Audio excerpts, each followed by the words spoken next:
Thank you again for being here with us. So to start out, maybe you could just introduce yourself, tell us a little about yourself, and a little bit about your role at Equifax. Sure. So as I said, my name is Wendy Nicholson, Wendy like the weather. I was born in March. My mom didn't remember what she was going to name me, and the doctor came in and said, "Bye, it's windy outside," and it stuck. And so I've been Wendy, and lots of, is it misspelled? Is it short for something else? All of those things, and I go, no, it's just Wendy. And then I have more Northerners that want to enunciate a little more. Is it Wendy or Wendy, right? So I just say, I will answer to either. But yeah, so that's kind of who I am. I grew up in a very small town in South Carolina. I am a first generation college student. So first in my family to go to college. And I really didn't have the background or the family knowledge of what that meant, how to apply, any of those types of things. So I had basically my guidance counselor and one of my teachers that basically helped me through that process. So without them, I really wouldn't have moved into the IT area. I had, for those of you who are old enough that might know this, I was taking typing and shorthand. You can explain to the younger ones later. And my typing and shorthand teacher said to me, "Hey, I'm starting this data processing class. I need 8 students to take it. I think you're really smart. I'd like for you to be in the class." And I said, "No, I think I want to take home ec." And my guidance counselor said, "No way. You need to be in this class." And it was like just definitely life-changing for me. Computers in the home, there was no preconceived notions, there was nobody that had a better knowledge of it than me. So you get to that place where the guys kind of had more advantage and they knew more about programming and technology than the girls. But in this scenario, level playing field, so for me, it was like, it took off. It was like, eyes opened up, I'm like, wow, this is what I want to do. I was in the 11th grade when that happened. And I just sort of said, this is what I want to do. I mean, I knew at that point in time that was definitely for me. I was always a tinkerer. I was always a puzzle person.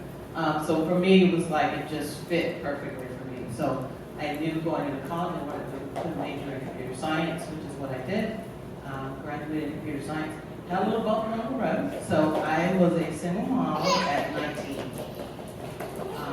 So I also knew that I did not want to do the same things everyone else in town, which was go work in a factory, make great money, don't waste your time in college, don't waste the dollars. And I said, no, I think there's more to it than that. So I kind of had to convince my parents that college was going to be a good thing for me. Now, growing up in the rural South, it wasn't for a lot of others, right? There was a lot of other people who had gone to college and then came back and couldn't get jobs. Just didn't do that. And I will say that for me, it was the help from some other women, including my high school teachers and guidance counselors, but also my guidance counselor at college. So they didn't have a degree in computer science from South Carolina State College at the time, it's university now, was the definitely pivotal moment for me to actually get a job in corporate America. So that's kind of where I sort of entered into my career in IT. At Equifax, so I way fast forward. At Equifax, my title is Vice President of Planning and Execution for the Global Consumer Solutions team. And so we are the team that basically handles all of your credit score, credit report, freezing and fraud alerts on your credit, and all of that. So that's what our unit does. My job specifically is basically an Agile PMO, which is a project management office. So we run all the projects and the budgets and delivery for all of the technology that's being deployed for those sites. So myequifax.com is our basic site, and that's kind of where that is. So I have about 23 people directly reporting to me, responsible for about 405 people in execution and budgets across Atlanta here, Denver, Chile, Dublin, Ireland, and Trivandrum in India. So pretty big team, great group of people. I love what I do. The folks are great. I work with Miranda, so she is awesome as well, who invited me here today. Thank you. So the next question, you actually mentioned your high school and college years, and then you fast forward to where you are now. So knowing what you know now in your career, if there's anything that you can possibly do going back to either your high school years or college years, is there anything that you would have done differently? Or if there isn't anything that you would have done differently, is there anything that specifically you think that you did that helped you to get where you are? Right, like I said, I think taking advantage of those who could help me was great. The other was, I think, dreaming more. I think I never in my wildest imagination would I have thought that I would be here today, right? As a single mom, it just was like, I just kept plowing along, but I kept thinking, here's what I want to do. So one of the things I did too, and I don't know if you guys, as seniors, you didn't have a senior memory book, and you had, what do you want to do in 5 years, and what do you want to be in 10 years? And so I wrote mine out, and it said, so this is the 17-year-old me, I want to get a degree in computer science. I want to be a data processor. At that time, that's what it was. I want to have a degree in the field, and I want to be working as a junior programmer in the field. Fast forward, I want to be married. I want to have at least 2 kids. And it's kind of funny. My husband laughs a little bit. The husband is actually here filming for us. He said, and he said, can you plan the rest of our life? Because you did pretty damn good. So, I got a degree in computer science. I got a master's in computer information systems. We have 3 sons. And my career has definitely been IT. So I kind of go back to that and look at what I wanted to be. And I think dreaming more of dream the impossible. Don't dream about, and don't put buts in it, right? Like, what do I want to do? Forget the buts.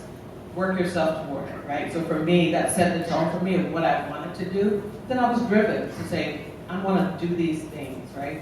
So I kind of keep that in the forefront for me too. And you think about vision boarding and stuff like that. Those are things that you put there, but keep them in the forefront. Put them in front of you and make sure you're kind of doing that. And I would say take advantage of, any kind of counseling or mentoring or groups. Like for me, group things impact me a lot. I have a very profound relationship with my high school classmates, which everybody thinks is crazy. We get together 2 to 3 times a year. We have a blast, right? And there's no airs. There's no preconceived notions. We all just get together and just have fun. And I think having groups, I like to exercise with groups. I like to do things like that. So I would say to you too, differently, probably have more fun, right? Dream more, dream big, then have more fun. So you have kind of mentioned a couple of times guidance counselors in high school. You had a high school teacher who pushed you. So obviously this program is about mentorship. What do you have somebody who, and it sounds like there's a few, who would identify as a mentor, and what really did they bring to your journey?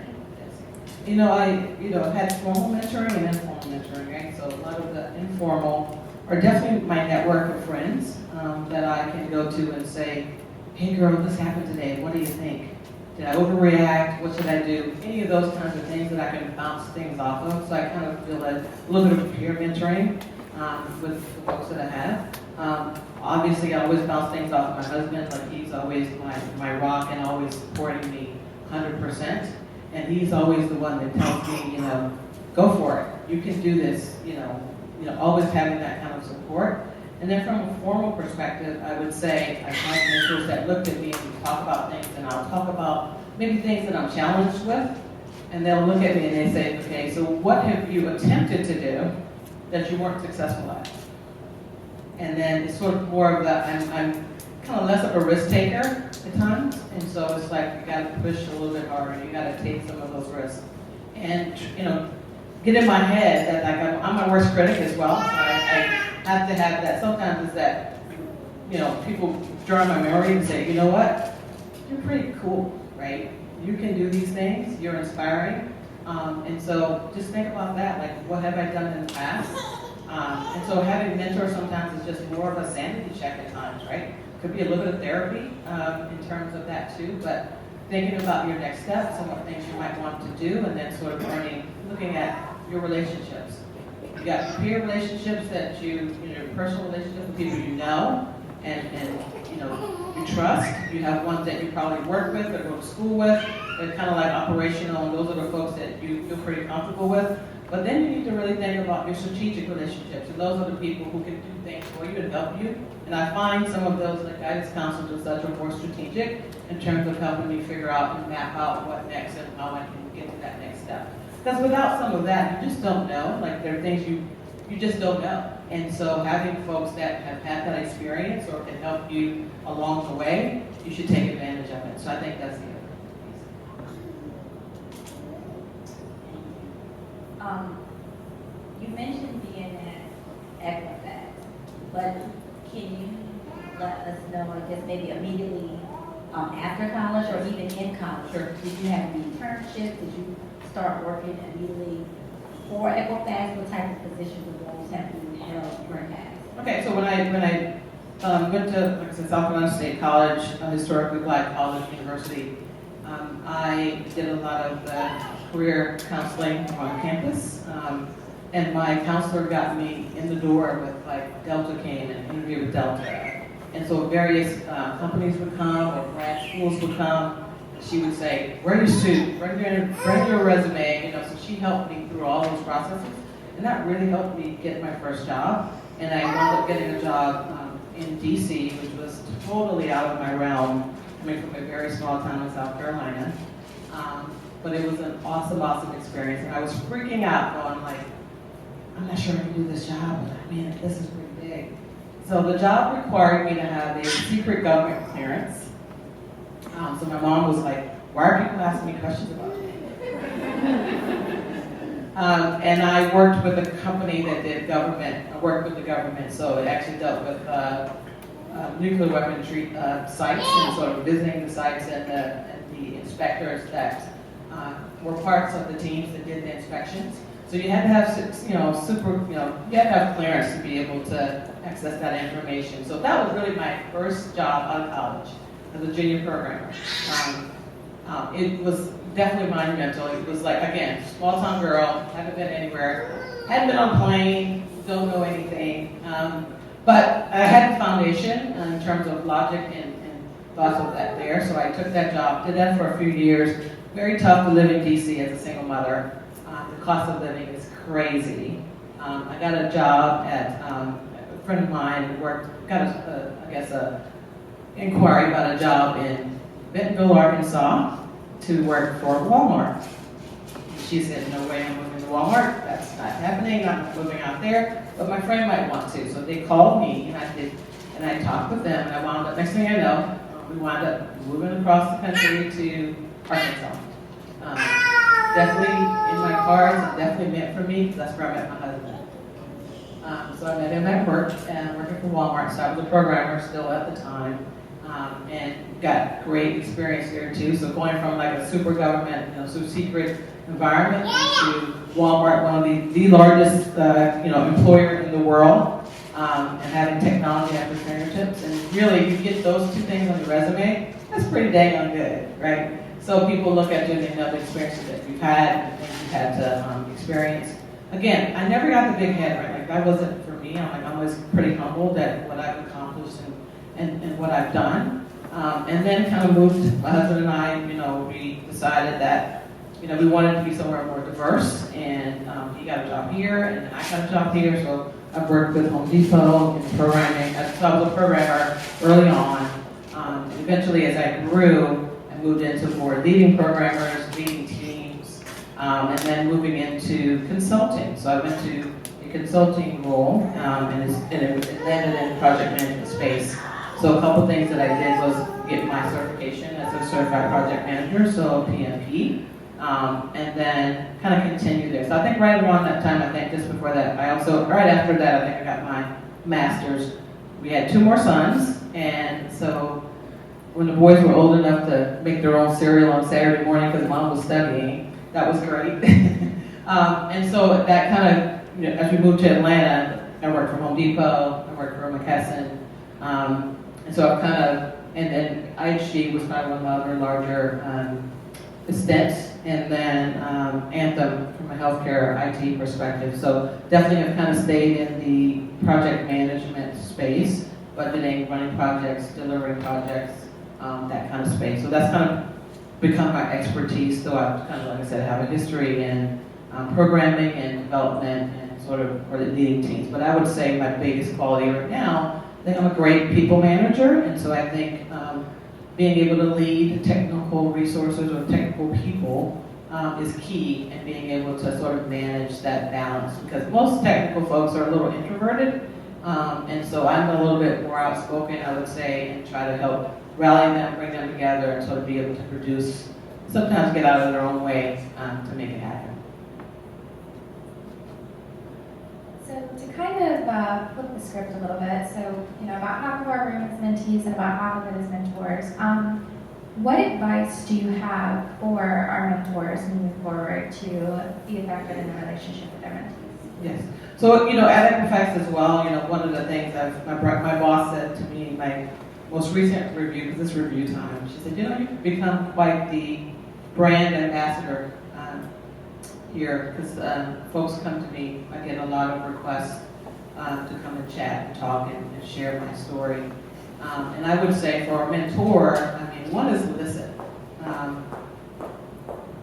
Sometimes it's not tailored for, you can't really create a program that's sort of one size fits all. Sometimes you have to tailor it a little bit based on the mentee or you and your relationship and what they may or want out of it.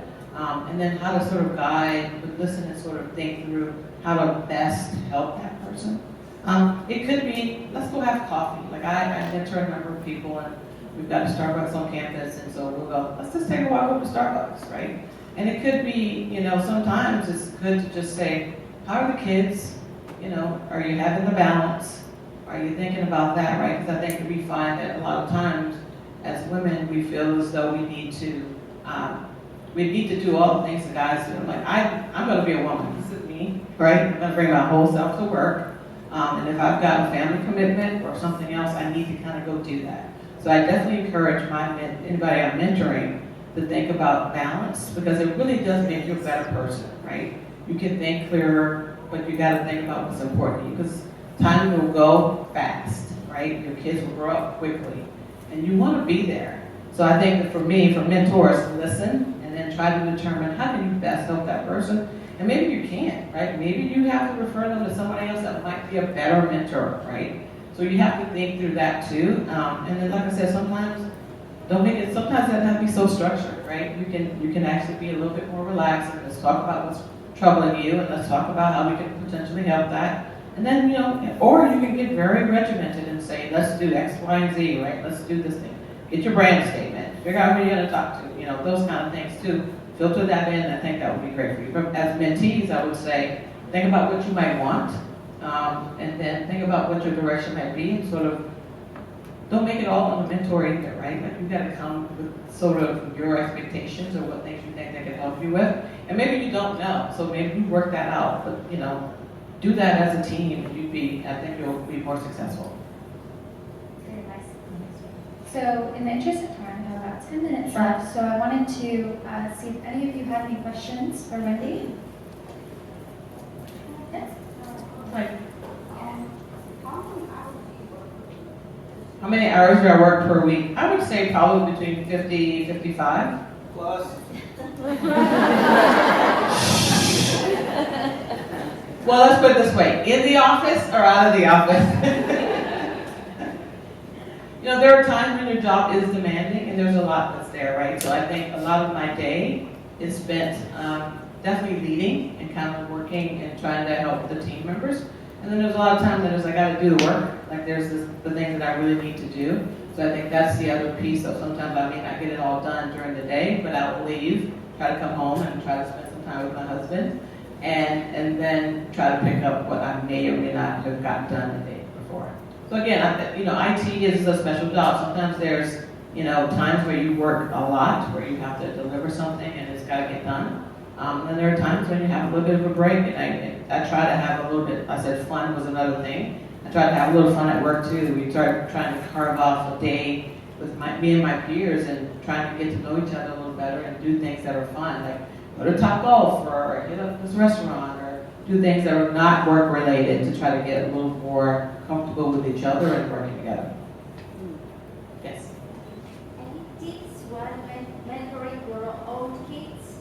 mentoring your own kids, that's a whole different ballgame. But my husband's in IT as well, and our boys are like, we don't want to do that job. Now, they can't help it. So it's sort of by, being in the family, being in the house, that they're really super IT kind of kids. And so I would just say, my kids are good people. They may or may not have picked the path that we have chosen or we thought would be good for them. But for us, it's also, are they happy? Are they good? Are they good people? And that really is kind of what matters. I mean, there's so much that's happening in the world today. And I think that for us, it's like, we get to that place where, you know what, our kids are good. They're happy. They're good to each other. They're good to other people. And I feel like that's sort of our success right now.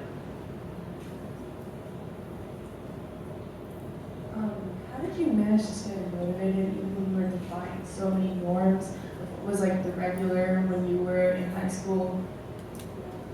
So one of the things I think, when you don't have a preconceived notion or something that's hitting you, nobody ever told me I couldn't do stuff, right? I grew up in a small town with, I think I had 10 uncles, 7 aunts between my mom and my dad's side. And I was always running around with my boy cousins, so I had a lot of male figures in my life as well. And so I'm not comfortable in a room full of men, right? I can hold my own.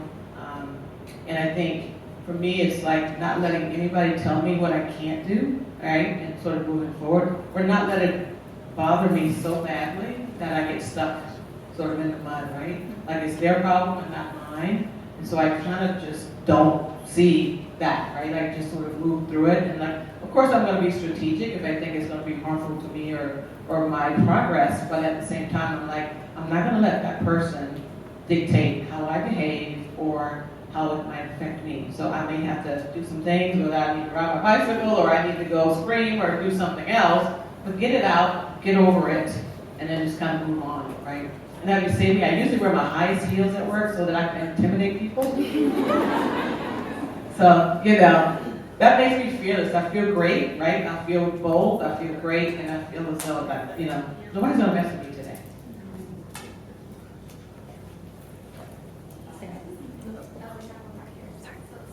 Just kind of piggybacks off of what you were Sure. asking about. So, as women in tech, there is obviously a very low percentage of us. Yes. And I'm just wondering what you suggest when you're like one of two females or the only female in a CS class Right. or a biology class or like how, just a little.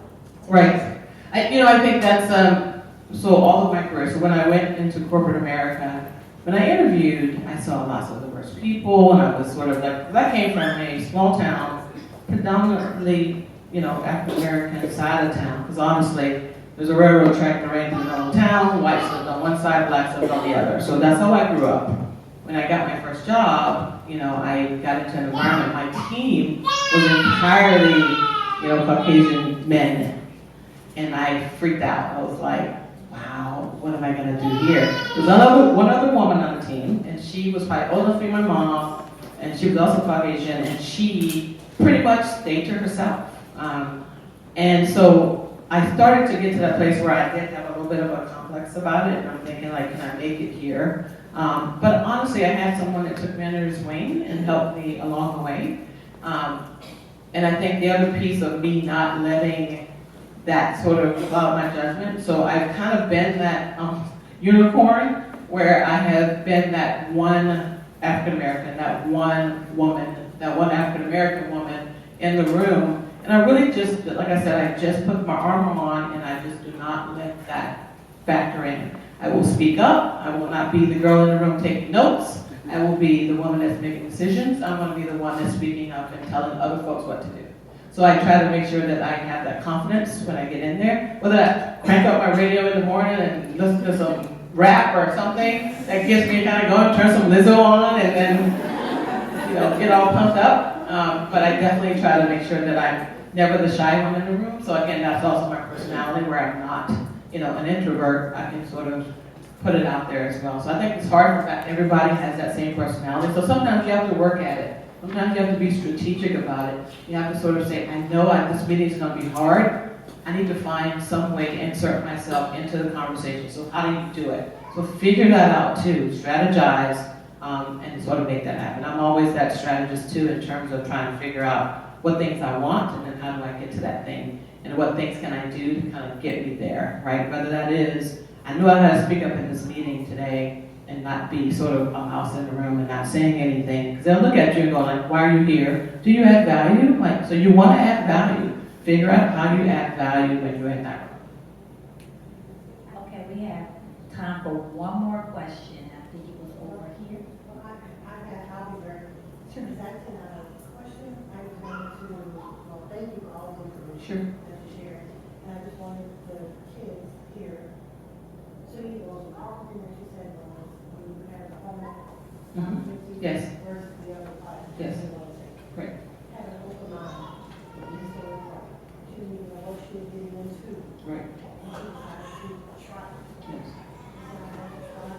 Yes. Yes. It definitely, I mean, that's the other thing too, like I said, I'm always a sort of risk avoidant. And so to try, somebody saying to me, I think you can do that thing, I want you to go try it.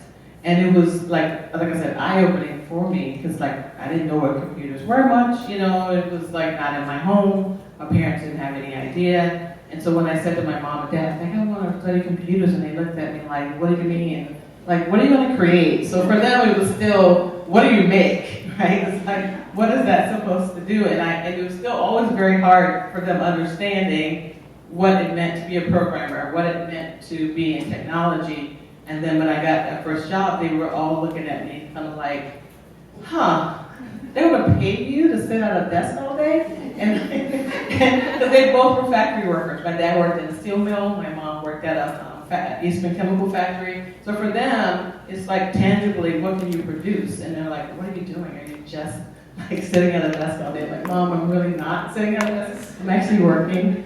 So it's been great. It's been good educating them. And then, like I said, my passion is also growing others and helping my team members get where they want to be and as well, right? So that's what makes me smile at work when somebody on my team says, hey, I want to get my certification as a business analyst or whatever. And I say, well, let's do it, right? Like, go take the class. Like, take the time to study. I want you to kind of get there versus holding anybody back. Or if there's another job that might be better for that person, I will help you get to there. You come to me and say, hey, I want to move to training. Like, well, you know, if I hear something, I will definitely think about you and sort of kind of, it's in the back of my mind that this person wants to go there. So never want to hold anybody back. I want to encourage anybody to dream and do those things that you really want to do. Don't sit back and sort of not want to do that thing. Thank you for that. All right, so we're right at 11 and Okay. we have wedding festivities to attend. Yes. So thank you so much for being here. Thank you, guys.